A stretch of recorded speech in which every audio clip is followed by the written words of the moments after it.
भक्तमाल एक परिचय।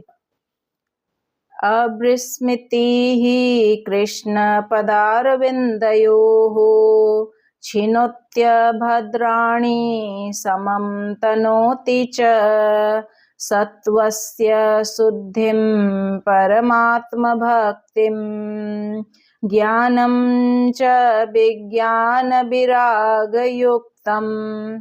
भगवान श्री कृष्ण के चरण कमलों की अविचल स्मृति सारे पाप ताप तथा अमंगलों को नष्ट कर देती है और परम शांति का विस्तार करती है।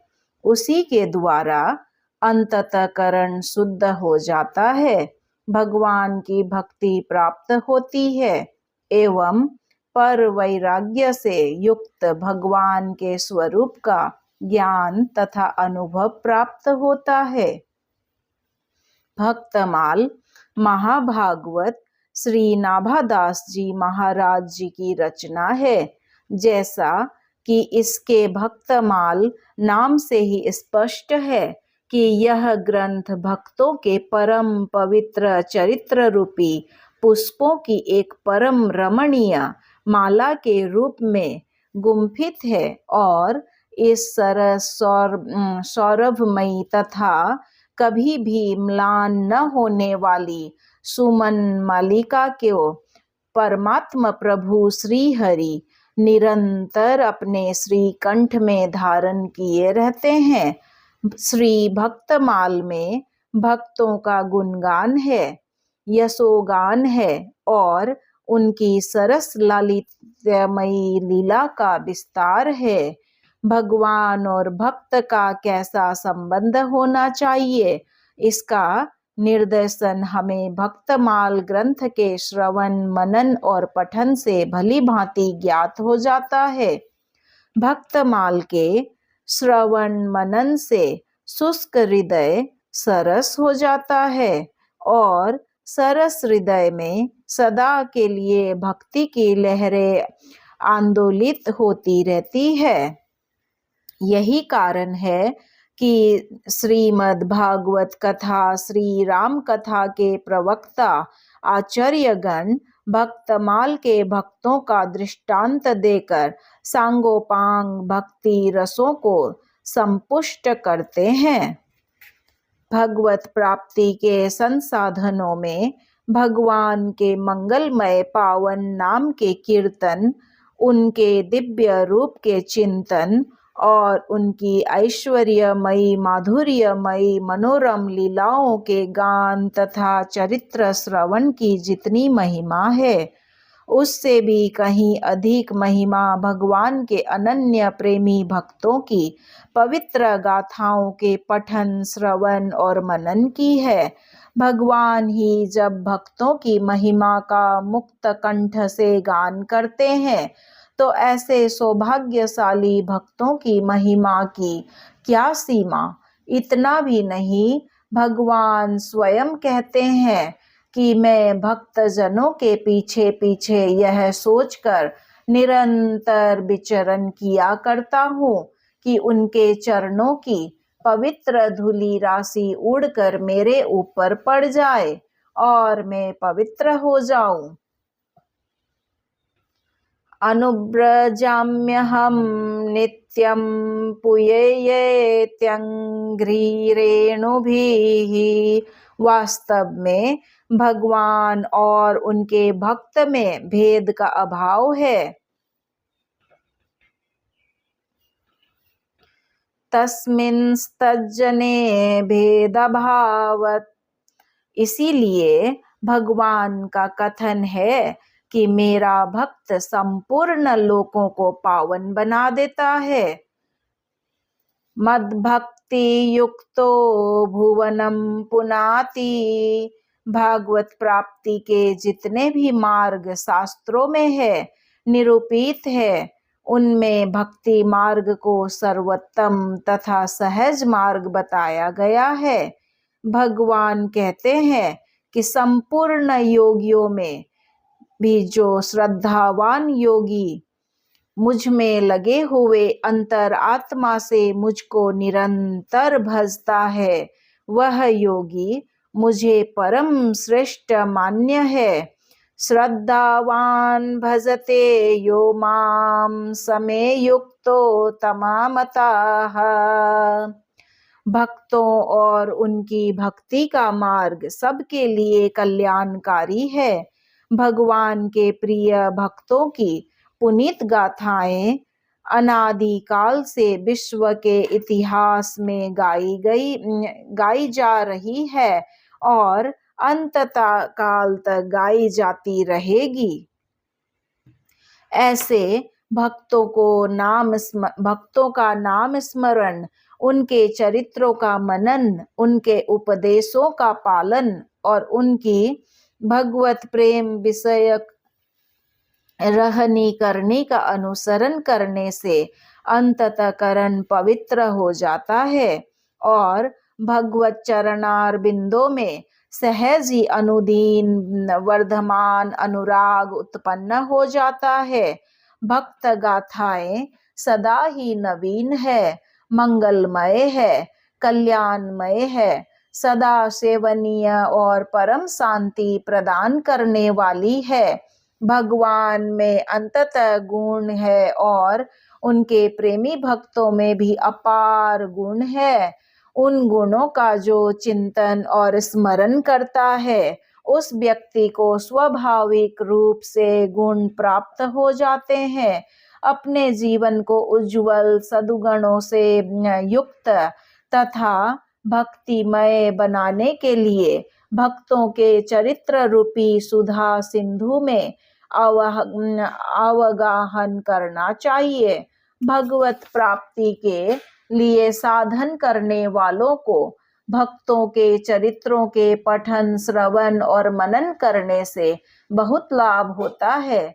भक्तों के चरित्र मन को आवाहित करते हैं और संसार में महान कष्ट से मुक्ति दिलाते हैं।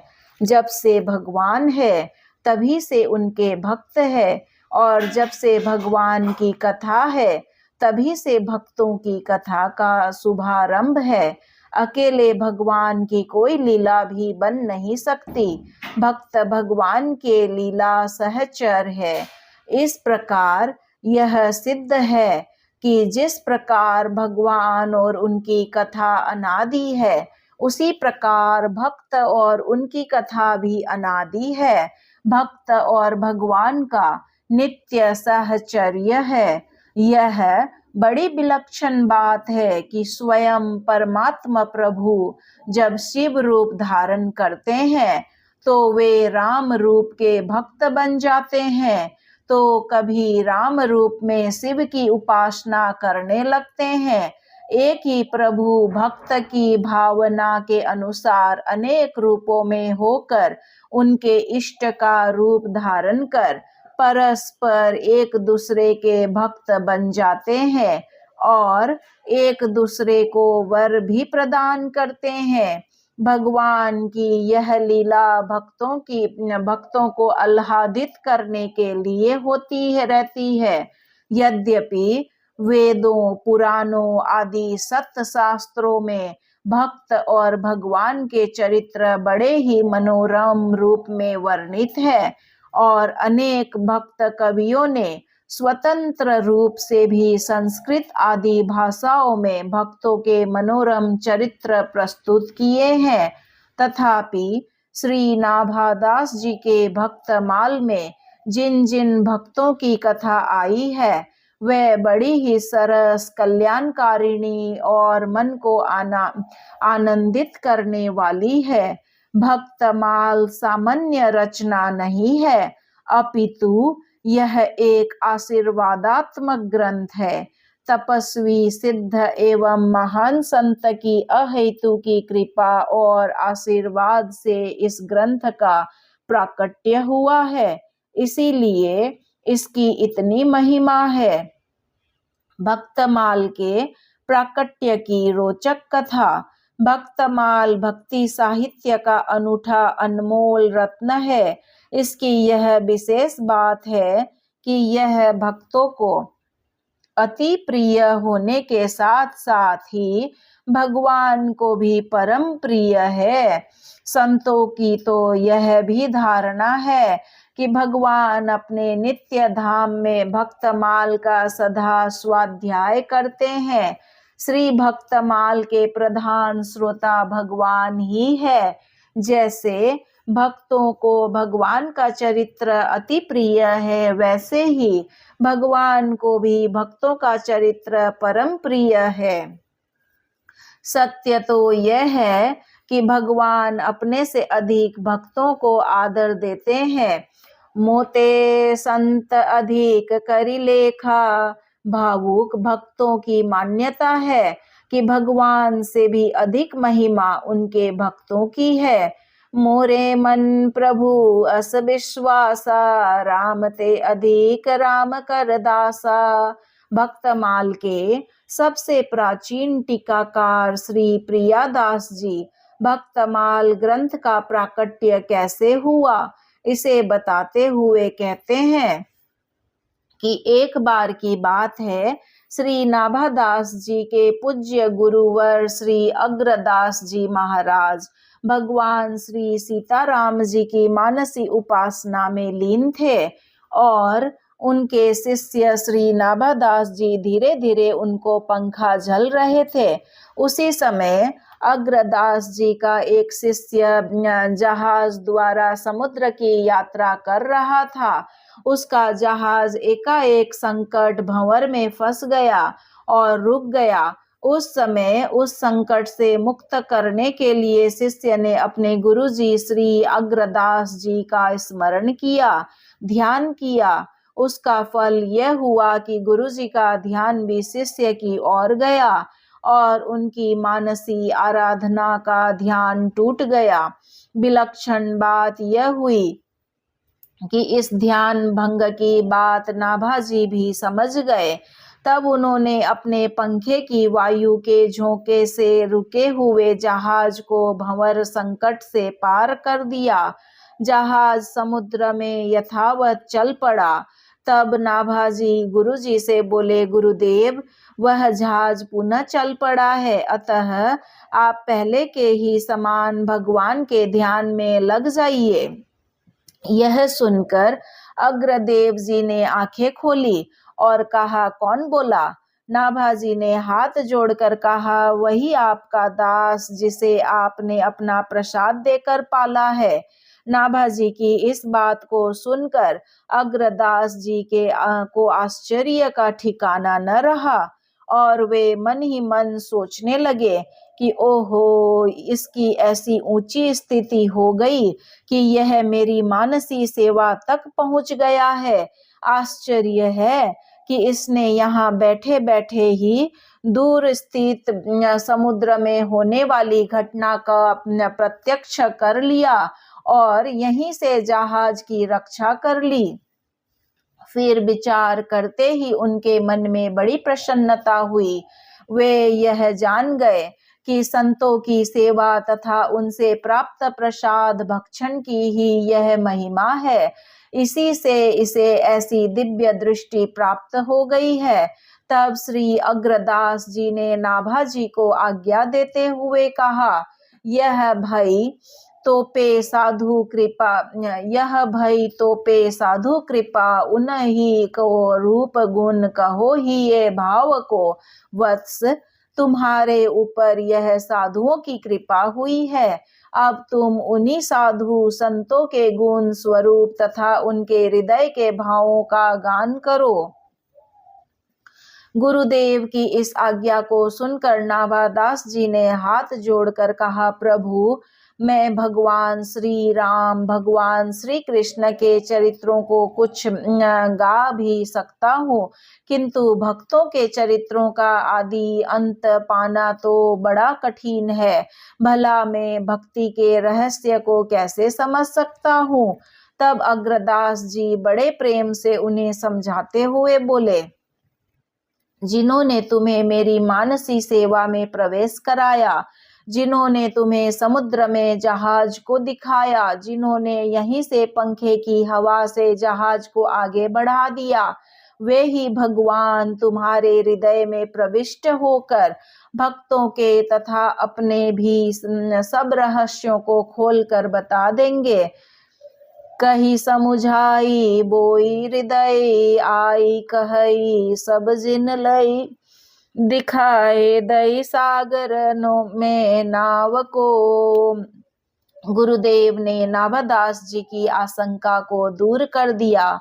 बस अब क्या था, उन्होंने गुरुदेव की प्रेरणा प्राप्त कर उनके आशीर्वाद से भक्तमाल की उद्भावना कर डाली और इस घटना का वर्णन उन्होंने अपने ग्रंथ के प्रारंभ में इस प्रकार किया। श्री गुरु अग्रदेव आज्ञा दई, भक्तन को जस गाऊं, भव सागर के तरन को नाहिन और उपाऊ। अर्थात स्वामी श्री अग्रदेव जी ने मुझे नारायण दास नाभा जी को आज्ञा दी कि भक्तों के चरित्रों का वर्णन करो, भक्तों का यशोगान करो, क्योंकि संसार सागर से पार उतरने का इससे सरल कोई दूसरा उपाय नहीं है।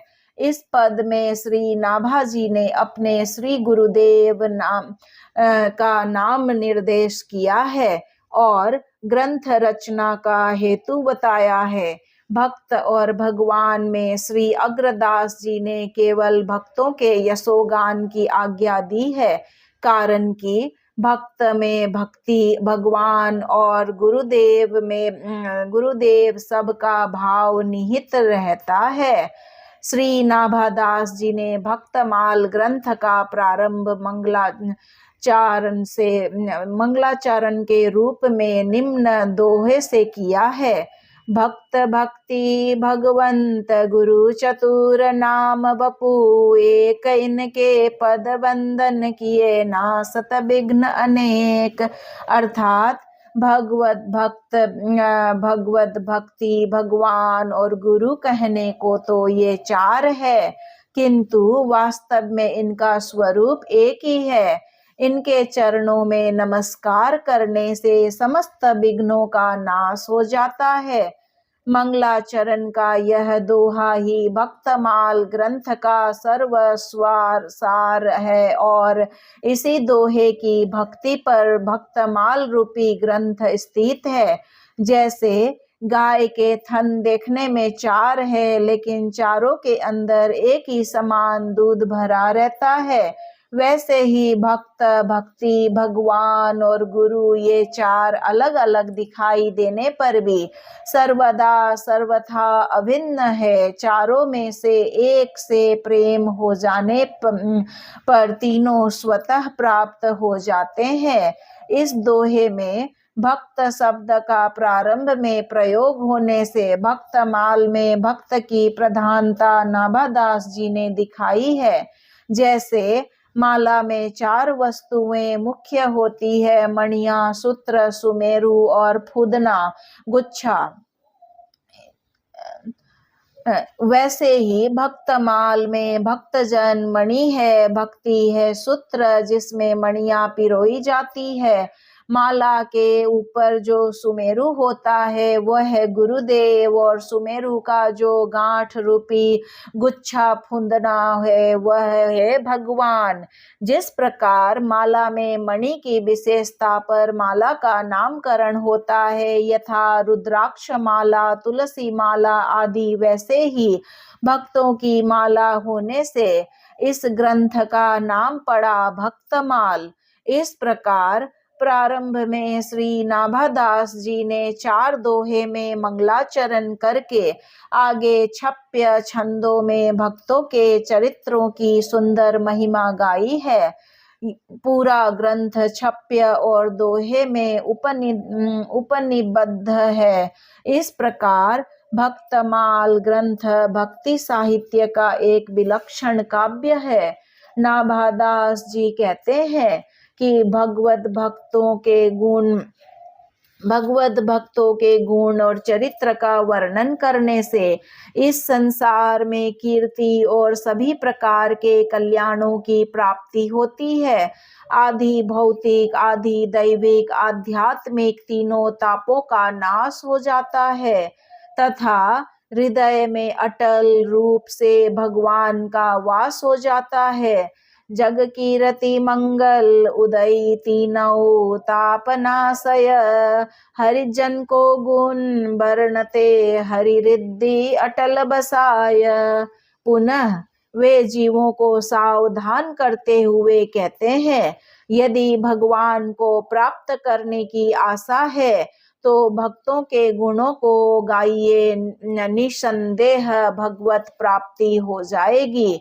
नहीं तो जन्म जन्मांतरों में किए गए अनेक पुण्य भुने हुए बीज की तरह बेकार हो जाएंगे। भुने हुए बीज पुनः अंकुरित नहीं होते, उनसे कल्याण ना होगा, फिर जन्म जन्म में पछताना पड़ेगा। जो हरि प्राप्त ही की आस है तो हरिजन गुण गाव, न तरु सुकृत भुंजे बीज ज्यों जन्म जन्म पछिताय। नाभादास जी बताते हैं कि जो भक्तों के चरित्र को गाता है, श्रवण करता है तथा उनका अनुमोदन करता है, वह भगवान को पुत्र के समान प्रिय है। उसे भगवान अपनी गोद में बैठा लेते हैं। सो प्रभु प्यारो पुत्र ज्यों बैठे हरि की गोद। इस प्रकार भक्तों की महिमा को समझाते हुए नाभादास जी ने जब भक्तों के चरित्र का वर्णन करना प्रारंभ किया तो मंगलाचरण के बाद सर्वप्रथम पहले छप्य में भगवान के 24 अवतारों का इस प्रकार वर्णन किया। जय जय मीन बराह कमठ नरहरि बलि बावन, परशुराम रघुबीर कृष्ण कीरति जग पावन, बुद्ध कल की व्यास पृथु हरिहंस मनवंतर, यज्ञ ऋषभ हयग्रीव धुरूप वरदयन धनवंतर, बद्रिपति दत्त कपिल देव सनकादिक करुणा करऊ, 24 रूप लीला रुचिर श्री अग्रदास उर पद धरऊ। इसी प्रकार अगले छप्य में उन्होंने भगवान के श्री चरणों के चिन्हों की वंदना की है और प्रार्थना की है कि हे रघुपति कि ये चरण चिन्ह भक्तों के लिए मंगलकारी और सदा सहायता करने वाले हो। अंकुश अंबर कुलिस कमल जब ध्रुजा, धेनु पद शंख चक्र स्वास्तिक जम्बू फल कलश सुधारिद, अर्धचंद्र षटकोण मीन बिंदु ऊर्ध्वरेखा, अष्टकोण त्रय कोण इंद्रधनु पुरुष विशेषा, सीतापति पदनीत बसत ते मंगलदायका, चरण चिन्ह रघुबीर के संतन सदा सायका।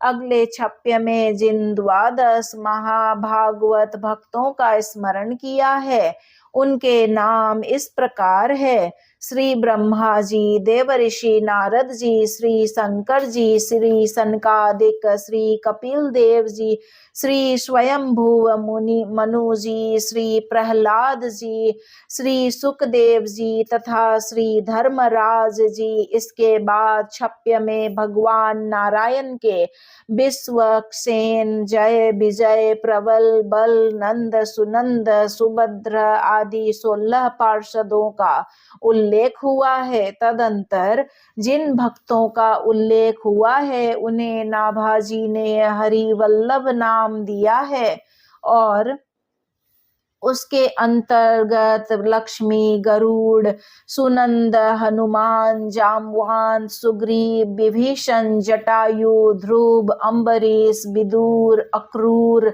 सुदामा, चंद्रहास, चित्रकेतु, गज, ग्राह, पांडव, कुंती तथा द्रौपदी आदि का स्मरण किया है।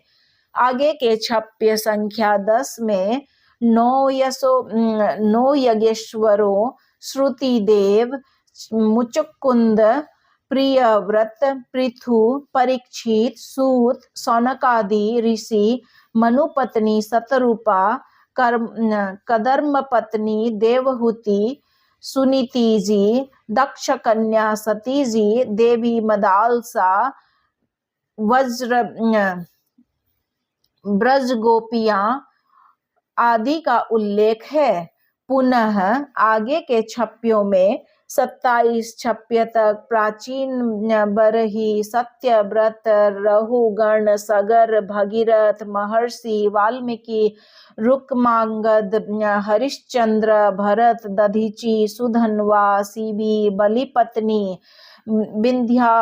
विंध्यावली, मोरध्वज, अर्लक, इक्ष्वाकु, गाधी, रघु, सतधन्वा, रंतिदेव, मानधाता, निमि, भरद्वाज, ययाति, दिलीप, याज्ञवल्क्य, नवधा भक्ति के आचार्य, 18 पुराण स्मृतियों के प्रवर्तक, मनु, अत्रि, हारीत, याज्ञवल्क्य, गौतम, वशिष्ठ, दक्ष, क्रतु तथा पराशर आदि ऋषि महर्षियों, भगवान श्री राम के सचिवों तथा श्री राम के सहचर वर्ग, नंद आदि 9 नंदों, ब्रजवासिनी वासीगणों, भगवान श्री कृष्ण के रक्तक, पत्रक, मधुकंठ आदि 16 सखाओं, सप्त द्वीपों के भक्तों, जम्बू द्वीपों के भक्तों, भगवान के द्वारपाल के रूप में प्रतिष्ठित रहने वाले इलापत्र, शेषनाग, पद्म, शंकु, कंबल, वासुकी, करकोटिक तथा तक्ष नाम वाले अष्ट नागों आदि का वर्णन किया गया है। इस प्रकार भक्तमाल के प्रारंभिक 27 छप्यों में सतयुग, त्रेता तथा द्वापर में हुए भक्त चरित्रों का वर्णन हुआ है। आगे छप्य 28 से अंत तक पूरे भक्तमाल में कलयुग के भक्तों का वर्णन है। 28वें छप्य में नाभादास जी बताते हैं कि जिस प्रकार पहले 3 युग में भगवान ने 24 अवतार धारण किए, उसी प्रकार कलयुग में भी भक्ति की प्रतिष्ठा करने वाले आचार्यों का चतुर्व्यूह प्रकट हुआ तथा यथा श्री संप्रदाय के सर्वर्धक दक्षिण भारत में, श्री रामानुजाचार्य उत्तर भारत में, श्री रामानंदाचार्य रुद्र संप्रदाय के संवर्धक आचार्य श्री विष्णु स्वामी जी, ब्रह्म संप्रदाय के संवर्धक श्री मध्वाचार्य जी तथा सनकादिक संप्रदाय के संवर्धक श्री निम्बार्काचार्य जी हुए। इन आचार्यों ने जन्म लेकर स्वयं सत्कर्मों एवं सदाचार पूर्ण आचरण करके भगवद धर्म की सुदृढ़ प्रतिष्ठा की और कलयुगी जीवों को भक्ति का मार्ग दिखाकर उन पर अपार कृपा दृष्टि की। मूल छप्य इस प्रकार है: श्री रामानुज उदार सुधानिधि अवनी कल्पत्रु विष्णु स्वामी बोहित्य सिंधु। श्री रामानुज उदार सुधानिधि अवनी कल्पत्रु विष्णु स्वामी बोहित्य सिंधु संसार पार करु। मध्वज चरज मेध भक्ति उर शर उशर भरिया निम्बादित्य आदित्य कुहर अज्ञान जुहरिया जन्म करम भगवत धर्म संप्रदाय थापि अघट 24 प्रथम हरि बपू धरे त्यों चतुर्व्यूह कलियुग प्रकट। आगे के छप्पियों में इन संप्रदायों के आचार्यों का तथा उनकी शिष्य प्रशिष्य परंपरा और उनके द्वारा बताए गए उपदेशों का वर्णन है। तदंतर श्रुति प्रज्ञ श्रुति देव लालाचार्य भगवान भावानंद अंत अनंतानंद रंगजी पयहारी श्री कृष्ण दास किल्हदेव अग्रदास शंकराचार्य नामदेव जयदेव बिल्व मंगल ज्ञानदेव कुलशेखर कर्माबाई जयमल श्रीधर स्वामी साक्षी गोपाल भक्त रैदास कबीरदास पीपा धन्ना सुखानंद नरहरियानंद नित्यानंद चैतन्य महाप्रभु सूरदास केशव भट्ट विठलनाथ नारायण भट्ट रूप सनातन हित हरिवंश गोस्वामी स्वामी हरिदास जीव गोस्वामी सदन कसाई राका बाका कुंभनदास विद्यापति नंददास मीराबाई गोस्वामी तुलसीदास नारायण दास छीत स्वामी मधुकरिया भक्त करमैती बाई मधुसूदन सरस्वती लक्ष्मण भट्ट गोविंद दास भक्तमाली श्री हरिदास तथा श्री लीलामती आदि अनेकों भक्तों की नामावली और उनके मंगलमय पावन चरित्र का स्मरण किया गया है। भक्तमाल के चरित्र अत्यंत रोचक तथा भगवत भक्ति से भरे हुए हैं। उसमें वर्णित तथा प्रियादास जी द्वारा विवेचित एक भक्त करमैती बाई का पावन चरित्र दृष्टांत के रूप में यहाँ प्रस्तुत है। पंडित परशुराम जी जयपुर के अंतर्गत खंडेला के शेखावत सरदार के राजपुरोहित थे। इनकी पुत्री करमैती का मन बचपन से ही भगवान में लग गया था। वह बालिका निरंतर श्री कृष्ण का ध्यान तथा नाम जप करती थी। ये है करमैती बाई की कथा जो हम अगले पृष्ठ में सुनेंगे। आज के लिए हम कथा को यहीं पर विराम देते हैं। श्रीमन्नारायण नारायण नारायण भजमन हरि नारायण नारायण नारायण।